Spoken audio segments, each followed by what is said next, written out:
TMC नेता robin brothers के तालाब ने उगला हथियारों का जखीरा, क्या बंगाल को दहलाने की रची जा रही थी साजिश? कौन है संदेश खाली का बाहुबली शेख शाहजहां, जिसे कहा जाता है बंगाल का दरिंदा? जेल से अभी भी क्या चला रहा गैंग? जिस तालाब में मछलियों को पालने का नाटक चल रहा था, जब हथियारों का जखीरा बाहर निकला तो देखकर पूरा बंगाल हिल गया।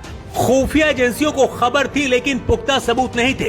एजेंसियां हाथ डालने से इसलिए भी डर रही थी क्योंकि जिस तालाब से हथियारों का जखीरा मिला वो तालाब भी टीएमसी नेता का है और इसके तार ममता बनर्जी तक जुड़ गए हैं। जानते हैं हथियारों का जखीरा कहाँ मिला है? उसी संदेश खाली में जिसने पूरे देश और दुनिया को हिलाकर रख दिया था, जहां बैठकर शेख शाहजहां ममता बनर्जी के संरक्षण में अपनी अलग दुनिया बना ली थी। कोलकाता की प्रेसिडेंसी जेल में बंद होने के बाद भी क्या उसके गुर्गे अभी भी काम कर रहे हैं? इस बार भी पुलिस और खुफिया विभाग को कुछ खबर नहीं लगती अगर जेल में बंद शाहजहां के ये 3 गुर्गे अपना मुंह नहीं खोलते।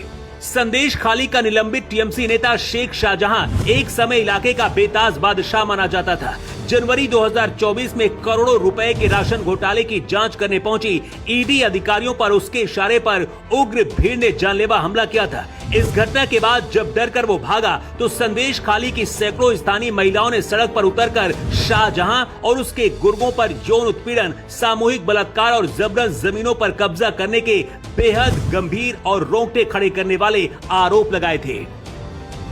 शाहजहां पर रंगदारी वसूलने, पूरे इलाके में अवैध हथियारों की तस्करी कर खौफ का माहौल पैदा करने के दर्जनों आपराधिक मुकदमे दर्ज हैं, जिसके बाद खुद केंद्र सरकार को एक्शन लेना पड़ा था और शाह को दखल देना पड़ा था। सीबीआई, ईडी के एक्शन के बाद जेल की अब हवा खा रहा है। अब संदेश खाली के जिस तालाब से हथियारों का जखीरा मिला है उसका खुलासा स्पेशल टास्क फोर्स और स्थानीय पुलिस की एक खुफिया टीम ने किया है। शेख शाहजहां के 3 करीबी गुर्गे लुत्फर मुल्ला, खोकन मुल्ला और रमजान अली मुल्ला को पकड़कर जब एजेंसियों ने गर्दन दबाई तो सच उगलना शुरू कर दिया। पूछताछ के दौरान कबूल किया कि संदेश खाली के सरबेरिया और मणिपुर इलाके में अवैध हथियारों को छिपाने के जिन तालाबों में मछली पाली जा रही है, ऐसे बड़े तालाबों और सुनसान मकानों का इस्तेमाल किया जा रहा है। जिन तालाबों से हथियारों का भारी जखीरा मिला है उसका कनेक्शन भी टीएमसी के क्षेत्रीय अध्यक्ष रॉबिन दास और उसके भाई गोपाल दास से निकला है। जिस तालाब से हथियार मिले हैं उसका मालिक रॉबिन दास टीएमसी का स्थानीय अध्यक्ष है और वो क्षेत्र के कुख्यात टीएमसी नेता शेख शाहजहां का बेहद वफादार माना जाता है। इससे पहले सीबीआई ने संदेश खाली में ऐसे हथियारों की बरामदगी की थी। उस दौरान ममता बनर्जी सीएम थी और अपने कई बड़े नेता और कार्यकर्ताओं को बचा लिया था। ममता बनर्जी ने उस दौरान एजेंसियों पर आरोप लगाया था कि खुद ही हथियार वहां पर पहुंचाए और खुद ही पकड़ के बदनाम कर रहे हैं, लेकिन इस बार सब कुछ एक्सपोज हो गया। ममता बनर्जी पर राजनीतिक आतंकवाद के आरोप लगते हैं। जहां टीएमसी कार्यकर्ता बंदूक की नोक पर काम करते और करवाते थे, लेकिन अब तालाब भी बंगाल में हथियार उगल रहे हैं।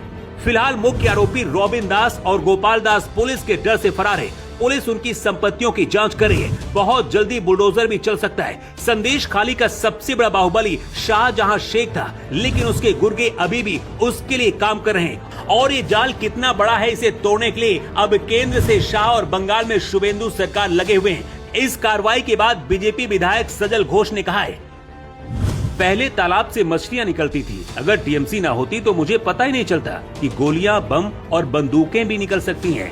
ये सचमुच दुनिया का नवा अजूबा है। ऑपरेशन खत्म हो गया है, लेकिन अभी भी एटीएस के साथ केंद्रीय पुलिस बल के जवान मौजूद हैं। हथियार बरामद होने के बाद पूरे इलाके में बड़े पैमाने पर तलाशी अभियान हो रहा है। टीएमसी नेता रॉबिन ब्रदर्स पर स्थानीय निवासियों के साथ अत्याचार करने के आरोप भी लगते रहे हैं।